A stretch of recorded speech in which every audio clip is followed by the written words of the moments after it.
પહેલી વખત મારું નામ વિજયભાઈ ગડારા છે અને 4 વાગ્યાની આસપાસ પહેલી વાર આવ્યા હતા. ત્યારે બે સિગરેટ માંગી હતી તો ત્યારે લઈને જતા રહ્યા હતા. પછી બીજી વખત પાછા 7 વાગ્યાની આસપાસ આવેલા ત્યારે પાછા પોસ્ટર માંગેલી બાકીમાં તો ત્યારે આપણે એને ના પાડેલી. તો ત્યાર પછી ઉશ્કેરાઈને મન ફાવે તેમ ગાળા ગાડી માંડ્યા કરવા, મન ફાવે તેમ વર્તન કરવા માંડ્યા.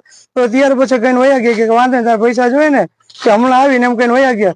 તો ત્યાર પછી 7 વાગ્યા 10 મિનિટ પછી આવેલા તો ત્યારે એક જણો ધોકો લઈને આવેલો અને એક જણો પછી એક અંદર દુકાનમાં આવી ગયો અને છૂટા હાથની મારામારી કરવા માંડ્યા. અને પછી મારામારી કરતા કરતા અંદર આવી ગયો અને છૂટા હાથને ઘા કરવા માંડ્યા. શાંતિ મારી નાખવાની મને કોશિશ કરેલી અને પછી અમે સાહેબ પોલીસ ચોકીએ ગયા હતા અને અમે ફરિયાદ લઈ લીધી સાહેબે. અમે એનાથી મને કઈ વાંધો નથી એમ. હા, નશો કરેલો હતો ને અવારનવાર આવતા જ હોય છે. પછી અમે એવું કે 20-10 રૂપિયા અમે બગાડવા માંગતા નથી એમ. તો પછી અમે અમારા લેડીઝ ના ઘરે કઈ હોય છે તો અમે એના ખોટું વર્તન કરવા દેતા નથી એમ. અમે પછી જાતું કરી દેવા વાળા છીએ એમ. એ 2 જણા પેલા કઈ આવ્યો હતો, પછી મારો 2 જણા ભેગા થઈને આવ્યા. એક માંડો ભરવાડ કરીને હતો ને એક બીજો કબૂતર કઈ નામ હતો.